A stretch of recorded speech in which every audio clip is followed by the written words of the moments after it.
There's a calculation your mind runs thousands of times a day. Invisible, automatic, constant.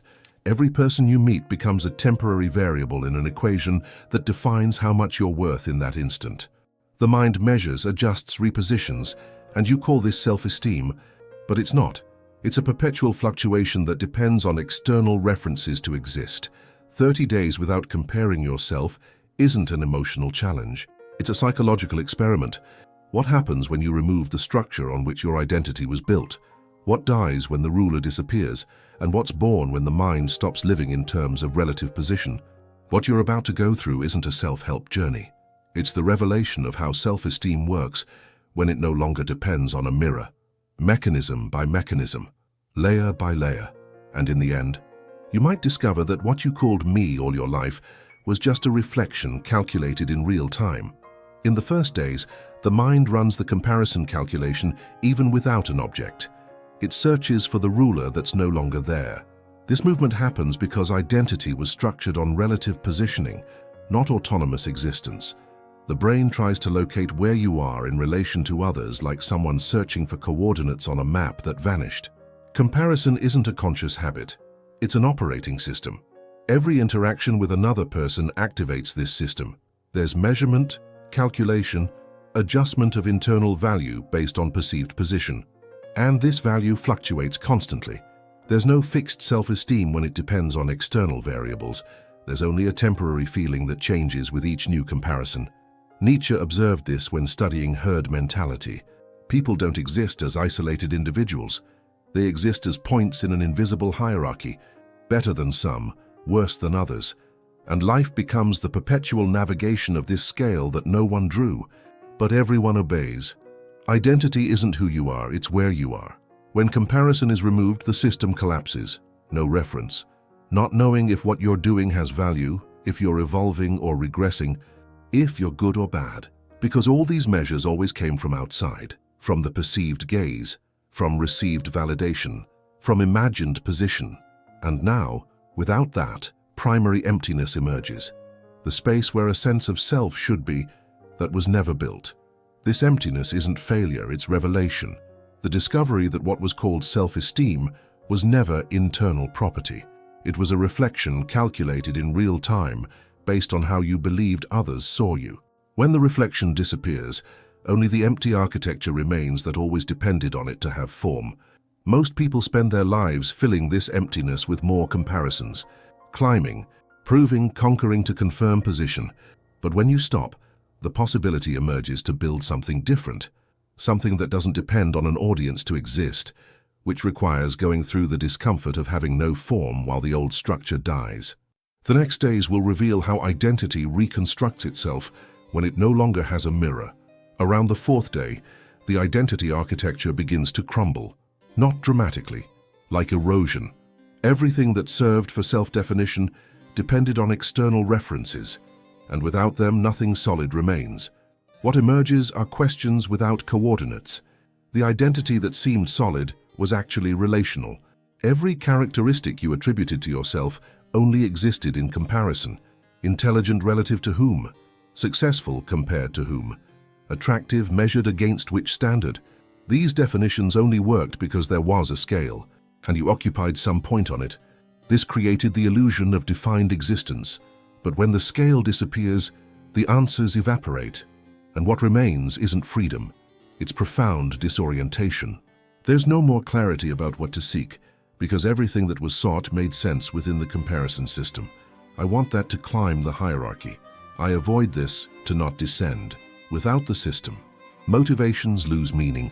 The revealed emptiness is that of a life that was never structured by autonomous choices. Sartre described this as bad faith. Most people don't live their own lives. They live the life others expect them to live. They choose, act, move, based on what this communicates about them to external eyes. When the audience is removed, even just mentally, the script disappears. Direction vanishes. Because there was never an internal compass. Only external coordinates. This crisis is the death of performative identity, the one that only existed because there was a mirror, and the temptation to return is biological, not emotional. Reactivating comparison restores the system, returns coordinates, recovers the sense of location. Because disorientation isn't just uncomfortable, it's existentially threatening. In insecurity, you know who you are, even if you don't like it. In disorientation, you know nothing. But if the return doesn't happen, a different process begins. The emptiness doesn't fill with external answers. It transforms into space. Space for something that doesn't depend on position, validation, or others' gaze. Something that can only exist when you stop functioning as reflection and start operating as autonomous presence. What comes next reveals the mechanism that creates motivation without an audience. Between the 8th and 12th day, the mind begins to generate motivation without external reference. It creates goals that don't serve positioning, don't impress, don't generate status, don't prove anything, but they exist. And this phenomenon reveals something most people never experience: genuine autonomy. Habitual motivation works through anticipated validation. You act because you imagine future recognition. There's projection of approval and movement toward it. But when validation stops being the fuel, the system needs to find another source. And it does, not through conscious decision, through internal reorganization. What emerges is the valuing of processes without need for witness. Jung called this individuation, the process of becoming who you really are, not who others need you to be. But he never romanticized it. When you act without validation as goal, you lose the certainty provided by external feedback. There's no applause confirming it matters, no likes measuring relevance, no recognition validating choice. And the mind, trained to depend on these confirmations, operates without coordinates. The question that emerges at this moment is fundamental. If no one knows, does this still have value?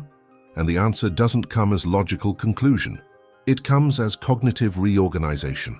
Value becomes measured through internal coherence, not external impact. What matters is no longer who will see, but does this reflect what I choose to be? But the discomfort remains. Now is creative restlessness. Where does this lead? What will it become? And part of the system still wants to prove, show, validate.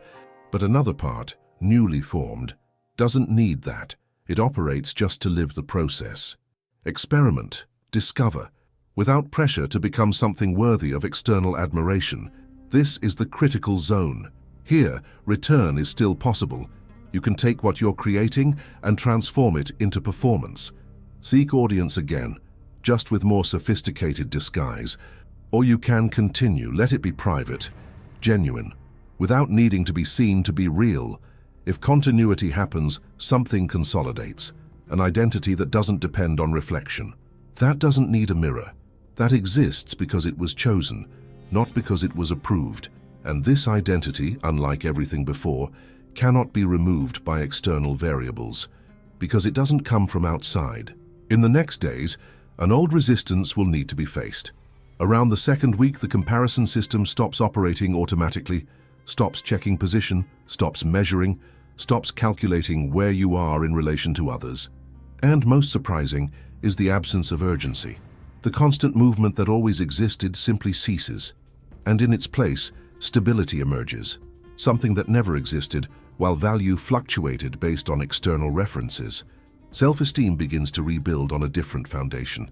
It comes from internal coherence, the feeling of living aligned with chosen principles, not imposed ones, for the internal system now operating without need for external validation to confirm value. Epictetus identified this when studying what destroys people. It's not external events, it's their dependence on those events. As long as you depend on others' opinions to know your worth, you'll never have stability. Because opinion changes, people change, and you remain hostage to variables that were never under your control. But when self-esteem comes from within, when it's based on who you choose to be and not how others see you, nothing external can destabilize it.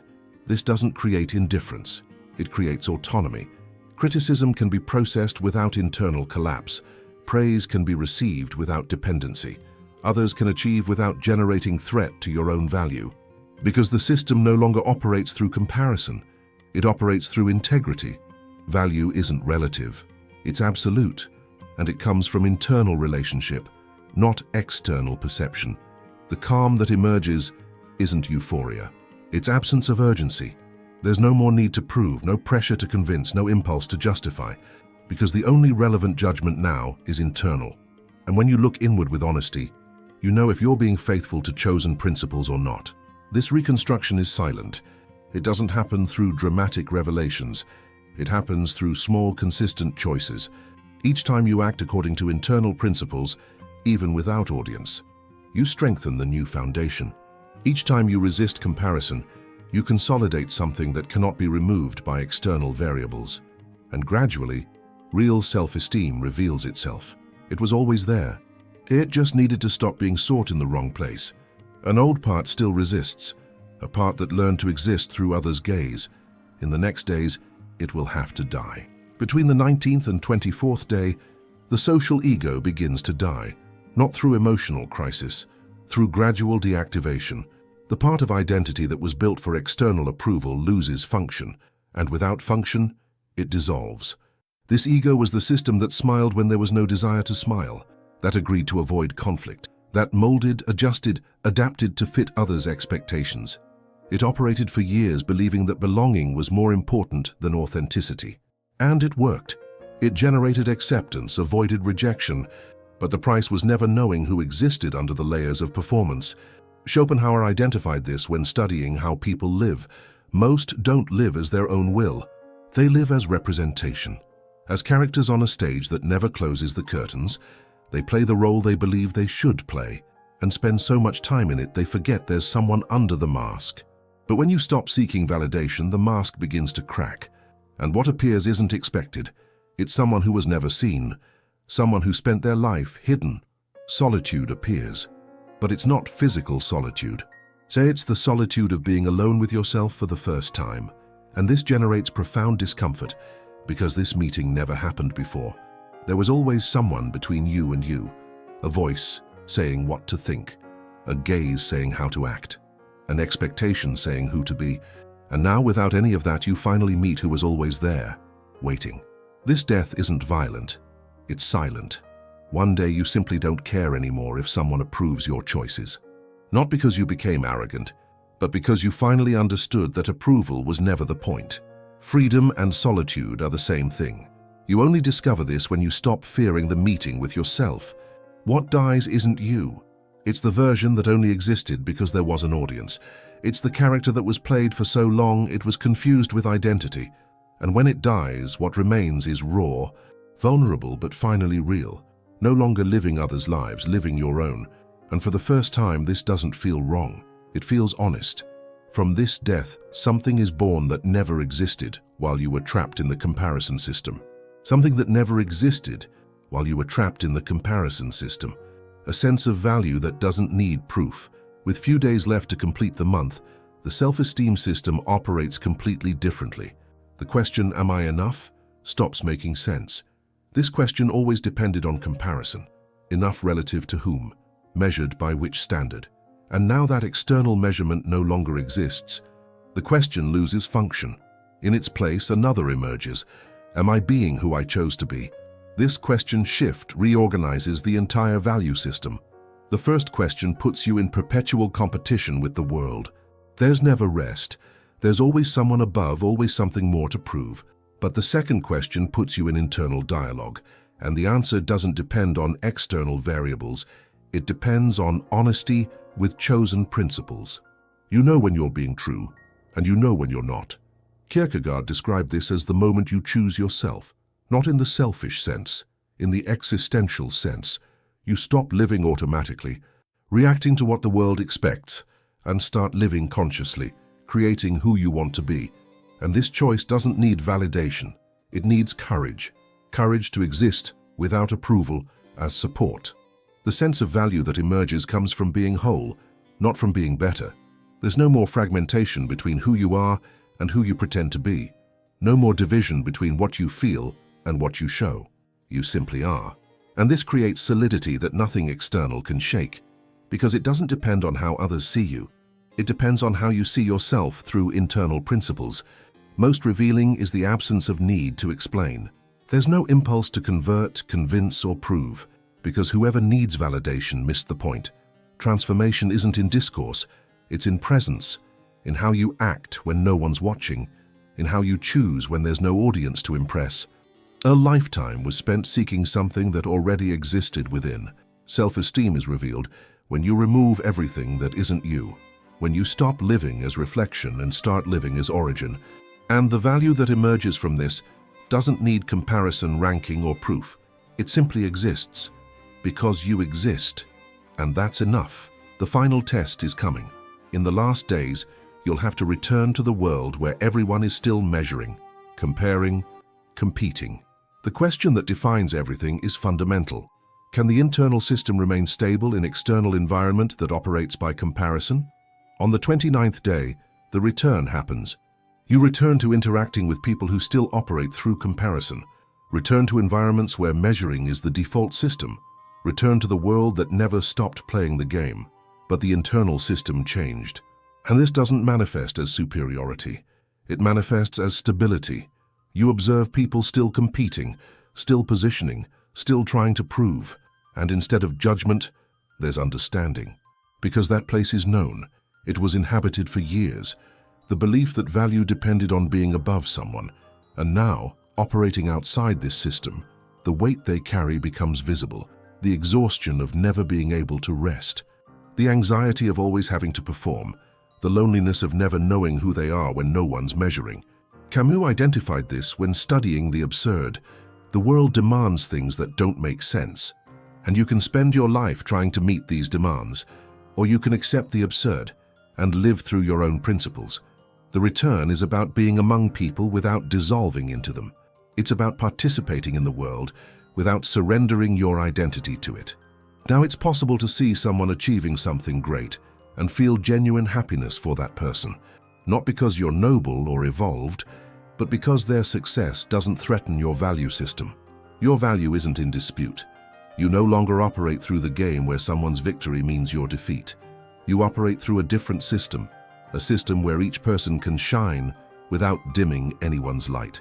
But the return also brings structural temptation, the temptation to reactivate the old system, to measure again, to check position, because the world will keep inviting you to this game. People will keep asking about achievements, comparing lives, measuring progress, and the impulse to respond exists, to prove, to justify. But now there's choice. You can play, or you can simply be. The final question isn't how to avoid comparison.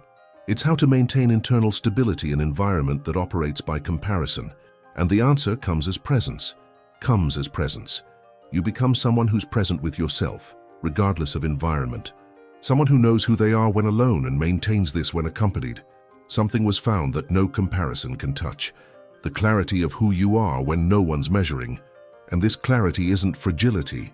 It's the strongest structure that can exist, because it doesn't depend on anything external. It's you. And now that this is established, nothing can remove it. The self-esteem that was sought all life wasn't in being better than others. It was in stopping needing this comparison to know you exist. And this was discovered not through reading, but through experience, crossing the emptiness, facing disorientation, letting die what was never yours, and finding finally what always was. Now you understand how self-esteem rebuilds when it stops depending on comparison. But there's something few master: the ability to think clearly in any situation. Machiavelli, Aristotle, and Seneca developed philosophical tricks that increase your intelligence immediately. It's not theory. They're practical mechanisms that reorganize how your mind processes information.